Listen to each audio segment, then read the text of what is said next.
everybody, today I'm going to be doing the Intergalactic Book Tag based off of Starflight by Melissa Landers. Are you ready to go to outer space? Well, we can't because, you know, NASA's underfunded, but we can go to space in this video because why the heck not? So this book tag is based off of Starflight, like I said before, and it is by Melissa Landers, like I also said before, but Melissa Landers is one of my favorite authors. She is awesome. She writes such great sci-fi novels, and I cannot wait to read this one. Thank you, Disney Hyperion, for sponsoring this video. I cannot wait to get more into it. So first, let's talk about Starflight, because you guys are probably wondering what it's about, and I can't wait to tell you since it's such a good plot line. So this book is about a girl named Solera, and she wants to gain passage on a spaceship. So she needs to indenture herself to gain passage to another realm. But she doesn't know that she actually indentured herself to this guy that she cannot stand, who is named Doran, and he is this rich, snobby boy, and he's like, yes hole. But then the tables get turned when Solera, she kind of tricks him into becoming her servant. And then they board the spaceship called Banshee. But there's a twist. There's a price on both of the characters' heads, both Doran and Solera. So, you know, things aren't looking well for either of them. So it's about their journey, and I'm so excited to read this book. And plus, the book cover is so pretty. Okay, now we're gonna start the book tag. The first one is space. Name a book that is out of this world and that takes place in a different world than your own. Okay, so for this one, I'm gonna pick The Orphan Queen by Jodi Meadows, because this world is really unique and different because there's like this toxic byproduct of magic called wrath, and it's overtaking the whole entire continent which these people live on,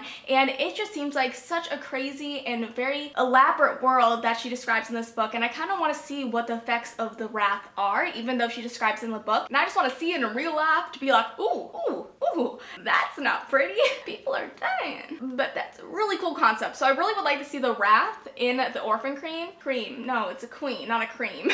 I'm hungry. But I just think that this world would be really cool to see and kind of weave my way through as like an observer. Ooh, that'd be awesome. Number 2 is Black Hole, a book that completely sucked you in. This book right here, called Falling Kingdoms by Waukegan Rd, because I'm currently reading it, I'm halfway through, and it pulled me in and kept me in its clutches, and I cannot put it down. This book is just so good. I can definitely tell it'll probably be one of my favorites of this year. Ooh, the characters are so good, so good.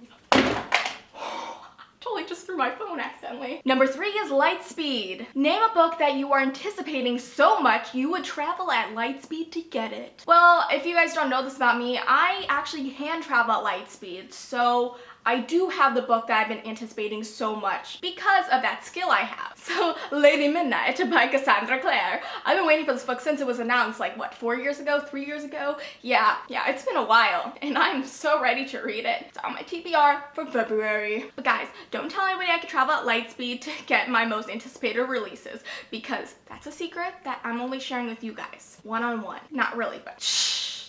Number 4 is Nebula. Name a book with a beautiful cover. Well, we all know book covers can be either really good or really bad. Ugh. And that book is Crimson Bound by Rosamund Hodge. Like, look at this book cover. Look how pretty it is.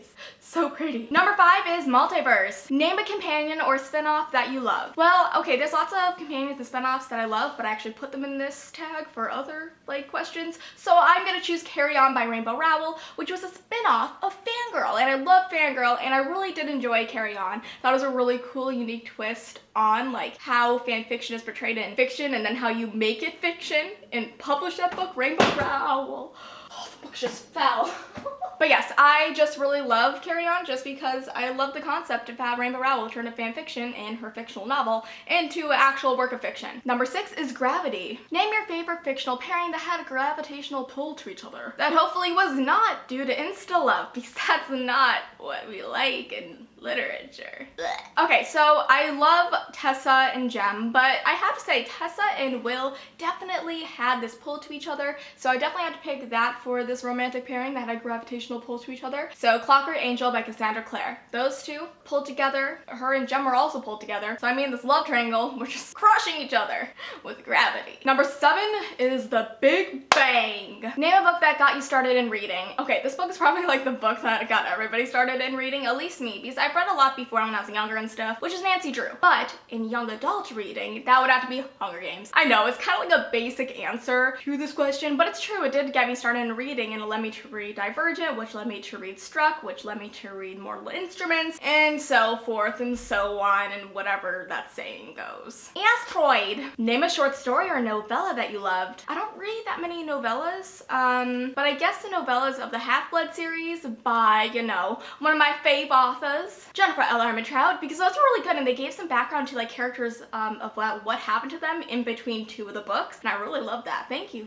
for doing that, Jennifer, for creating such amazing novellas. Next is Galaxy. Name a book with multiple point of views. Throne of Glass by Sarah J. Maas, because this book had lots of point of views that I loved, and she just keeps on adding to the POVs, and I'm just so happy about that because you just get to see more of the world that she's created, and it's a dang good world. So thank you very much, Sarah. And finally, we have number 10, and that is Spaceship. Name a book title that would make a great name for a spaceship. Obsidian, because come on, it sounds so like, ooh, look at that obsidian, the obsidian, ooh, obsidian. Because obsidian is this really dark black rock that's really shiny and really like badass. So yeah, obsidian would be such a good name for a spaceship because I would fear that spaceship. I would be the captain of that spaceship.